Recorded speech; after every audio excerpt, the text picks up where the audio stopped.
All right, I have with me my first inaugural guest for Leaders on the Edge, Mr. Ed E.Z. Smith. Now, Ed is originally from Trenton, New Jersey, and growing up, he was raised by a really good family, a family where, faith and foundation was important to all of them. And he was raised in an environment where you never give up, whether it's your personal life or your professional life, you just don't give up.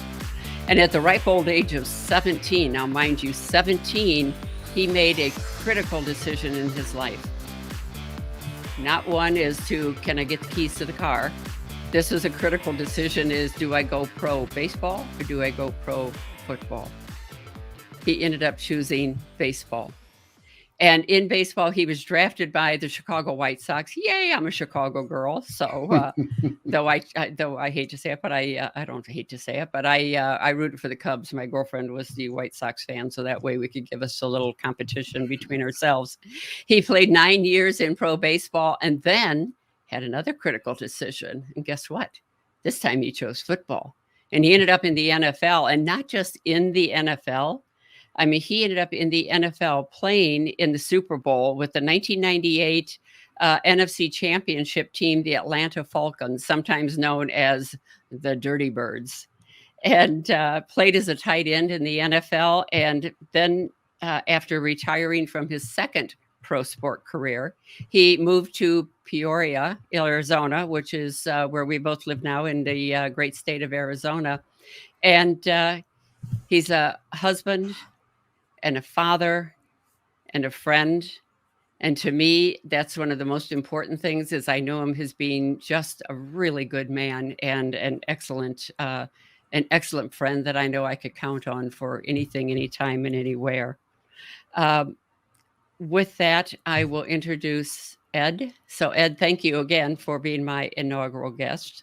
Deborah, the pleasure is all mine. And, you talk about our friendship. I can't tell you how much it means to me, and the fact that you're starting your podcast, and I'm one of the original. I'm on the inaugural show. That means a great. I don't take that lightly. I really appreciate that, and I know the type of person you are and the things you've accomplished in your life. So when you talk about what I've done, like I said, it pales in comparison because, like I said, you are one of those. One of the most high-achieving people I know. But like I said, I'm just honored to be here with you and excited for the path you're on. And, this is going to be a great show. Oh, well, thank you for that, Ed. And one of the things I wanted to look at, as I talked about a little bit earlier, was this is a show about high achievers for high achievers, where we look at what's different about us, because we do think differently. We certainly act and behave differently, and we get different results. So what are some of the things that you admire about others that are high achievers and find it to be true for yourself as well? Well, I think it's that thing, Deborah. It's all about, a lot of times when you think about challenges in your life, a lot of people, the fear blinds them. It really kind of just keeps them from taking that chance, from, wanting to achieve higher. And one of the things for myself, I was one of those people, you talk about some of the changes and things I did in my life and decisions I had to make. I'm just like anybody else. There were times when I almost talked myself out of my own success. The fear almost makes you, well, I can't do that. That's crazy. I'm a big fan of people that look at challenges and say, you know what? I don't care what anybody else thinks. I remember, when I started the decision, even the thought process of after 9 years of being a minor, professional baseball player, of going back and giving football a shot, one of the first things that came to my mind was the fear of, wow, if I go and do something, that's that crazy, what are people going to think? They're going to think I'm nuts. You're walking away from this 9-year career, and how can you do that?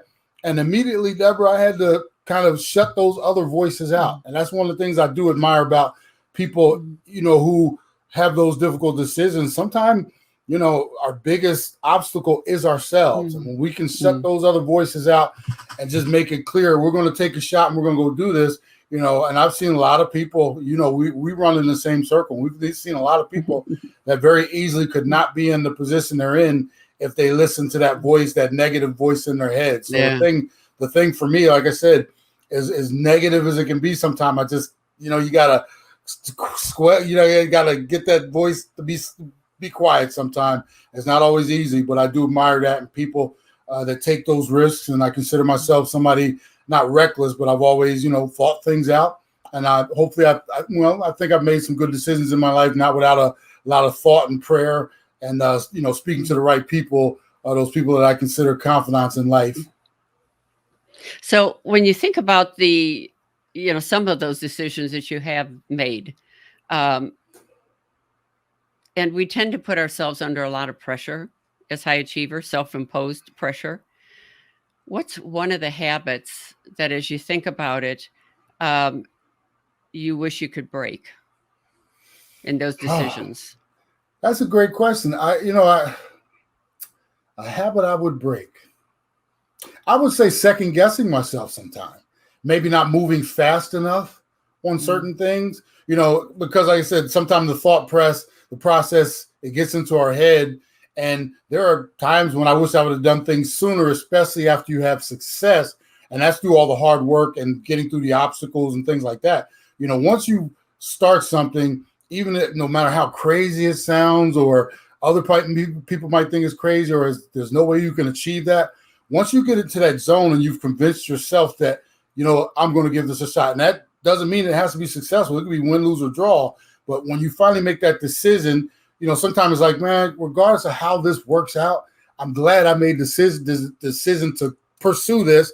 And sometimes I wish I would have just done it sooner, because you never know how much quicker you could have gotten either to the finish line or gotten to that spot that you were aiming at all along. So I would say just sometimes, making that quicker decision, pulling the trigger. But it is scary when you're contemplating doing things that, not just affect your life. When we're younger and you're all by yourself, it's easier to do those things sometimes. But as you get older, you have more responsibility, more people that rely on you, and some of your decisions can affect them as well. So, it's easier when you're younger. But, even now, I just sometimes I'm always satisfied with the decision I make, because, like I said, everything isn't a success. But like I said, I just wish sometime I would have pulled the trigger a little sooner. Got it. Thank you for that. I know there was a time, as I reading up on you and knowing you as well, and I don't know how many people really know this, but there was a time when you were playing baseball that you had met Michael Jordan. Tell me about that and what came of that for you. Michael, and if I ran into him today, he would probably lightly remember me. But the short, and I interacted with Michael. I was in the Southern League playing with the Cubs in 1994. He was with the Birmingham Barons, which was my organization, White Sox. So we got to really know each other. And I think the one thing Michael appreciated the most about me is I treated him just like any other dude. A lot of guys were enamored with him, and every day before games, everybody wanted autographs. They wanted this, they wanted that. And from the very first time I met him, first game we played, throughout the season, we saw them probably a total 12, 16 games, however many it was, whether it was our place in Orlando or theirs in Birmingham. To me, he was just Michael, and I think he appreciated that. One of the things I do, and I always admired him because I was always a Bulls fan anyway, but meeting him, already 3-time NBA champion, went to my school, North Carolina. That was where I was going before I decided to go pro. So we had a lot of things in common. But the one thing for me, his competitive nature, Deborah, was unbelievable. I'll tell you a quick story. Early in the season, we're joking around, talking, going back in practice one day, and I think he had gotten around the third base, which was my position. We're sitting there and we're talking, me, him, and Tito, the manager now for the Cleveland Indians, Terry Francona. We were just kind of shooting it, and he made a comment that, before the end of the season, Big E, that's what he used to call me, he said, I'm going to get one down the line on you. I said, Mike, try as you may. I said, there's nothing you hitting is getting past me down here on the hot corner.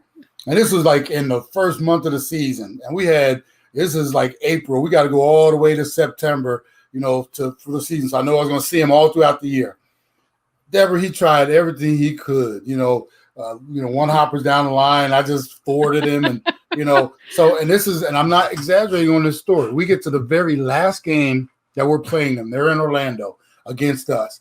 He's got probably 3 or 4 bats to win this game otherwise. And I know what he's always trying to do, but, like obviously he's up there to try to hit the ball, period, not just get one down the line on me. Mm. So at one point, in the middle of the game, I'm playing deep, not necessarily shading the line, but I'm playing deep, and he fakes a drag bunt. So I go charging up, and he doesn't bunt it, but I come flying up, and I stop as he's kind of doesn't bunt the ball. I looked at him like, man, what are you doing?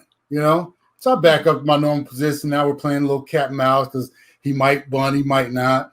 All of a sudden, Deborah, he gets a 2-0 changeup or something like that. He's out in front of it, laces a one-hopper down the line. I take my one-step dive to my right. I land. I got nothing but chalk in my face. That I look up, and the umpire's pointing fair. And I was like, you son. So I get up. I start dusting myself off. He goes cruising into second base with the biggest cat-eating grin on his face. And he had made this was not something he just said he was going to do. He would have been ticked off if he didn't accomplish that. So he eventually gets over to third base, and he couldn't help but just give it to me. He's like, I told you. And I was just like, oh. So we had a big laugh about that. And I'll tell you what he did at the end of that game, Deborah. End of that game comes, we said our goodbyes and everything. Probably the last time I'd see him, at least on a baseball field. We get into the locker room. One of our bat boys comes across the way because the bat boys used to go back and forth, comes across the way. And he's holding these 2 pair of shoes. He said, Ed, he said, Mr. Jordan told me to give you these. Gave me 2 pair of his shoes. Wow. And it was like, and everybody on my team, they were just flabbergasted because they're all through the season. Everybody wanted balls. They wanted this, Right. I never asked him for one thing. And he sent those over to me, 2 of my most prized possessions in the world. But like I said, the competitiveness of that man is one of the things I admired my entire life as he was playing basketball, but also to come to an arena that he was obviously not the best on the field at any time, but he was still that competitive and put that much pride into his craft. And as glad as I was to see him on a baseball field as a competitor, I was 10 times more excited when he did go back and play in the NBA and got those 3 more championships. But, I mean, that's one of my favorite stories about him, and something that, like I said, I'll take I love telling that story, like I say, because it was just the camaraderie I had with him and a personal relationship. And, I have other stories with him, but that one sticks out the most. So what is it? I mean, that, first of all, it's an amazing story, and it's phenomenal to hear. And obviously he had some huge amount of pride and competitiveness. And what did you learn when he sent those shoes across to you? What changed about how you thought of him as a man? Well, I think more than anything, I had heard about his generosity and everything like that, because he never shied away from, imagine this is Michael Jordan in the Southern League, and, going through some of these small Huntsville, Alabama, Orlando, Florida, the craze for Michael Jordan, like I said, normal, game, we, maybe a couple, 3,000 fans, our stadiums filled up across the Southern League that year. So he was in high demand. For me, I'd already heard how generous a man he was, but it was even more impressive. Like I said, I think he admired the fact that I treated him just like any other dude. We talked, we laughed. I never, one time, like I felt like he felt I was enamored of him or anything like that. And for me, it was a lesson, not just about how Michael approached things, but me, myself as well. As much as I admired him for what he did on the basketball court, like I said, I treated him just like anybody else would. And I try to treat all people, all walks of life the same way, and that's one of the things I learned about myself. I don't care if you're Michael Jordan or somebody I bump into I've had conversations in airports, Deborah, where you would think I'd known that person for 10 years and I met him 5 minutes and we exchanged they might see a ring or something. And, hey, you look like somebody that used to play sports. And we have some great conversations. And like I said, that's just because I always try to meet or treat people exactly how I would like to be treated, and also treat everybody with respect. And like I said, that's the one thing that sticks out for me, is that when it was all said and done, like I said, Michael was a great dude. And I really felt like I just treated him like one of the other guys, and he appreciated that. Yeah. Yeah, that's fantastic. Thank you so much for sharing that story, because that's amazing to hear from both of you and your perspective about life and how it changed you as well to some extent. When you think about being a pro athlete, And it happens even in the corporate world and that as well, where somebody is, at the peak and they can walk into a room or with you, maybe, in the locker room when you've got reporters in your face, and then out in the public when everybody wants an autograph and a picture with you. During those times, what is it that you would most like to hear as opposed to, can I get an autograph or can I get a picture with you? I like when people just kind of honestly they let you know that they appreciate what you do, how you do it, how you approach the game. You look like a dude that works hard. You're humble. I've seen a lot of guys who you can see it on their face. People should be all in awe of me because of what I do. And I'll be perfectly honest with you, Deborah. I've never thought anybody should be in awe of anything that I've done. I've accomplished some things, but being an athlete just means that I was blessed with some talents that others might not have. There are a lot of people that can do a whole lot of things a lot better than I can in different fields. So I'm one of those people that's in awe of the things that I can't do or I'm not really great at in comparison to somebody who's always thinking about what they've done or what they can do. So I enjoy the little things. Some of the conversations, I mentioned it, some of the conversations and things I've had have come from people that, they first initially they want an autograph. And it's amazing how sometimes people are scared to approach you. And sometimes it might be because of past interactions with athletes, or they just think you're on this pedestal and how can I go up to this man? And once they get to start talking to you and then they start to feel comfortable, and it's all about, hey, I just happen to play sports. I mean, and then what I like to do is find out, hey, what have you done? Where have you been? And those are some of the best conversations. I really enjoy those. And I think once people get to, even just like I say, if it's a brief conversation, they put them at ease, that just makes for a much more enjoyable, situation. And I've had people who've been so nervous and, they look, I put my pants on the same way you do.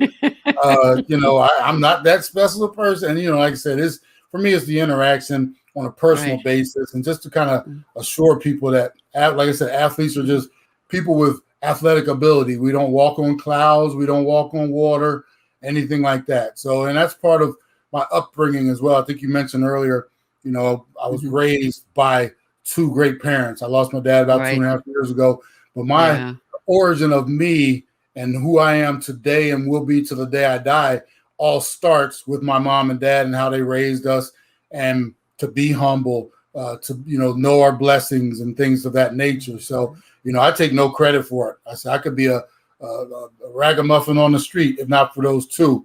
And like I said, I thank God every day. I still have my mom here with me. She's actually on her way over here shortly. Miss my dad every single day. But like I said, he is in me and with me 24 hours, 7 days a week, 365 days a year. Yeah, I know what that's like. My dad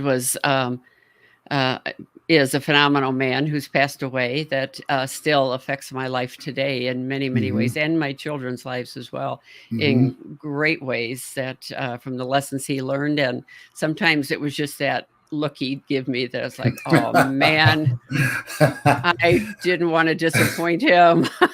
That is, Deborah, we have common denominators all the time. And that's, you use the word, I feared disappointing my parents more than anything. And there were times when, because there's all kind of temptations and things out there in the world.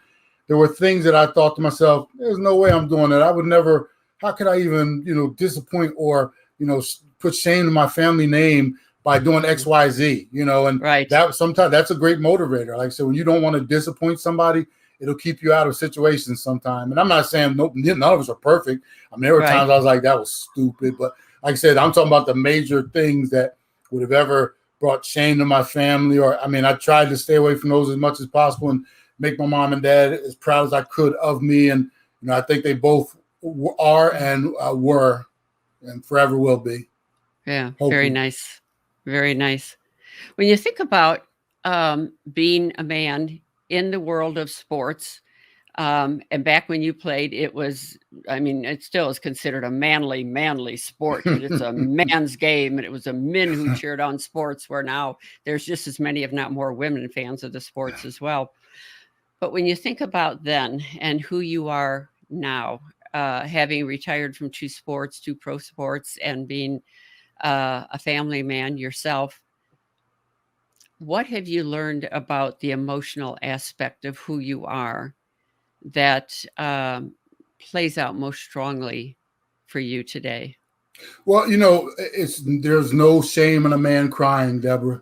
Mm, When I was younger, it was all about, you got to be strong. You can't let anybody see your weakness, And there were times when, quite honestly, I cried in the dark, because, whatever you're going through, getting cut from a mhm, team, injury, mhm, learning, but whatever it is, you bite your lip, you go home, or you cry in the car on the way home, mhm. and then, take that deep breath and suck it up. And I have an 11-year-old son now, older son as well. My goal in life, Deborah, is to teach them both to be men, and that is no shame in crying. And I've experienced some things over the last few years, especially, loss of my Mm, father and right. some trials and tribulations. I'm going through a second back surgery.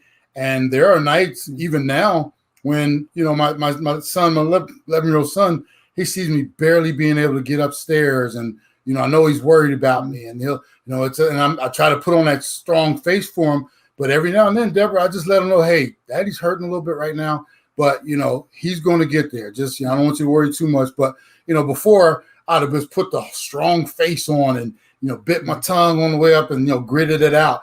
But now, like I said, it's the things I've learned over the course of a bunch of years are, like I said, there's no shame in a man having emotions and crying and showing others that he might need help every now and then as well. And, there are people I lean on that, like in the past, I would just say, look, I got this, leave Mm, me alone. I'll see you in a little bit. But now, like I said, it's all about when I'm in need, I'm not afraid to let people know I'm in need. And that yeah. starts at home here. Well, and I think that's one of the greatest things that we can teach our children. I was a single mom for many, many years, and my youngest, my son, to teach not only him but his sister, who's 6 years older than him, um, but to let them know that emotions mean you're human. Mm-hmm. They don't mean you're weak. They mean you're human enough to show the emotions that you have, and then work through them. But the more you can talk through them, the more you can work through them. Absolutely. Um, so I'm curious, if you were to see your son crying, came home from school, played sports in school, somebody bullied him, whatever, when it comes to emotions, and he was crying and upset, what might you tell him about feelings? Well, the first thing I'd want to know is find out what was the origin of the emotions he's going through, because Mm, I still, it's a double-edged sword. As much as I'm not old school anymore in terms of, hey, you can't cry, or I'm mm, also, everything isn't a cryable offense. It shouldn't be a cryable offense. So right. it's a mixed bag for me. I dissect everything. I Mhm. want to know what made you cry. Okay, Daddy went through this before. This is how I might have handled it. And also, hey, sometimes words can't hurt us, but sometimes we gotta be a little tougher. So it's you still have to build that solid foundation of being strong. But not going too far with it. And then there's a balance. Mm, And obviously that's why you hope a lot of you have mother and father there, because a lot of times mothers are a little more sweet. Sometimes dads are there to be a little harder. So mm, we double team things here in the house. And like I said, the biggest thing for me is there's no one. Like I said, I want to know what the issue is, and then we go from there. Because like I said, there are times when, quite honestly, mm. hey, sometimes we do. And you and I talked about this on the radio show not too long ago, because Yes, that, we did. that fine line. Sometimes, Yeah, yeah, sometimes you do have to put your big boy pants on, and you got to right. deal with it. And there are times when you need to either let it out, or the emotions are for a reason. So I just try to make sure I have a balance, make sure that we're not too far one way or the other, because I don't want to.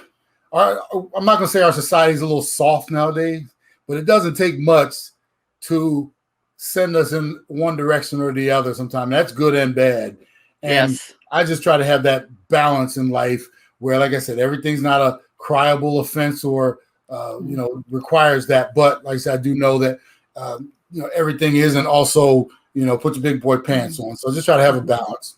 Yeah, no, that's phenomenal. I know going back to a single mom, my son used to play 3 to 4 sports a year, plus he rode, um, bicycles, but did the hill jumping and all that kind of motocross type bicycles, then moved to motorcycles and that as well.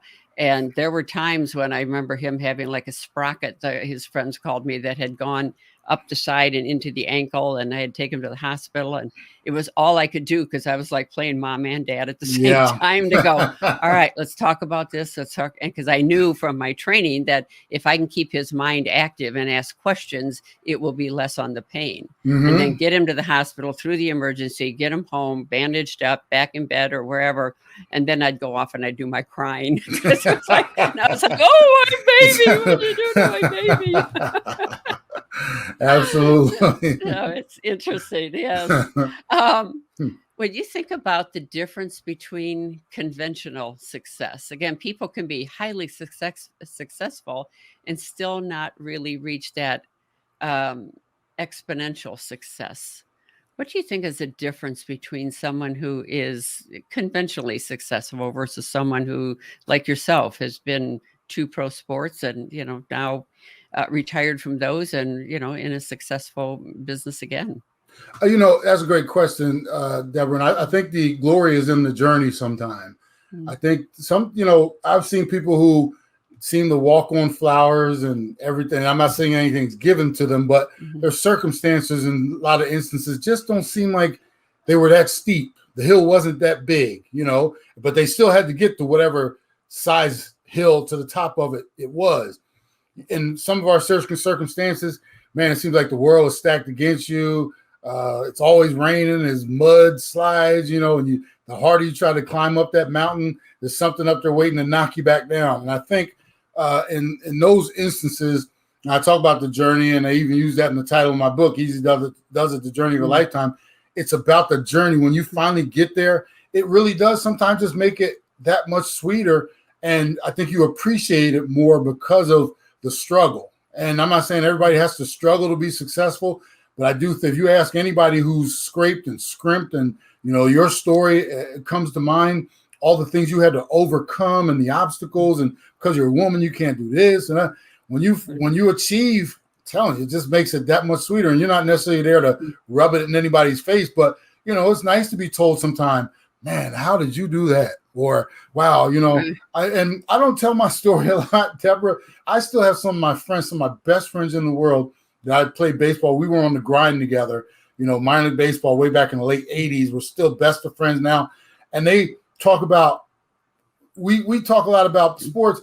All they want to talk about is, man, I still can't believe you went and played football. And they're like, they are still in awe of that, even though to me it's like, well, I just kind of flipped the script. But, like I said, it really makes me feel good when others sense what you accomplished.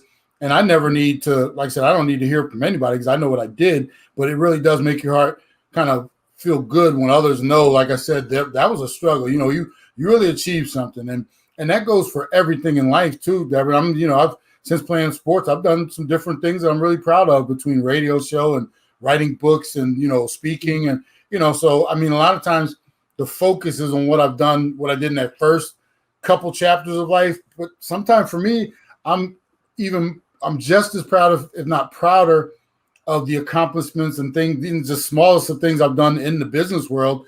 Because, all with athletes, we can't be anything other than an athlete. So, but like I said, it's all in perspective. The grind and the journey to me is what makes everything that much sweeter.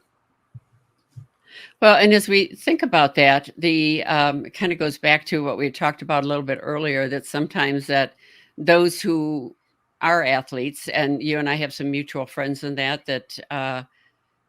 pro athletes, that people look at that and that is that's your defining moment.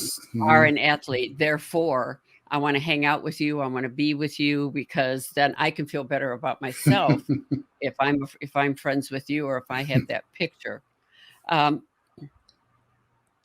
Some of the things that can happen for us as high achievers is because we're in that mode all the time of like, what next? That was really good. Yeah, thanks. Yeah, I got it. Okay, thanks. Appreciate it. What's next? Because we have to do more. We have to go to that next level, whatever that next level is. What, if any, driving force do you still feel that you felt clear back when you were 17 years old, starting to make a choice of which sport to go to? Well, I think that one of the biggest things for me is I just never wanted to be defined by one thing or the other. First and foremost, I want to be remembered or seen as a good man, a good father, a good husband, et cetera, et cetera. The things I've done on a football field, baseball field, great accomplishments, but how I lead my life more than anything has been important to me. And like I said, a lot of people, they will look at the past accomplishments and not realize the other things you've done in life. But like I said, the biggest thing for me is not being defined by one thing or the other, and also like leaving that legacy behind as well. And, I try to work on that every day by just being a good person, a good man. And, it's a daily struggle because we all have things we have to work through. But, like I said, every day I try to live by that moniker and see when it finally comes time, I get a chance to stand in front of the big man.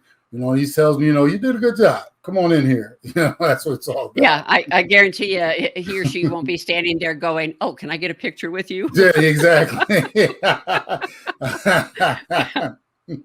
So with that, I do want to thank you again for being my inaugural guest. More than that, for being such a great friend. I do appreciate you and just who you are as a human being and what you bring into our world.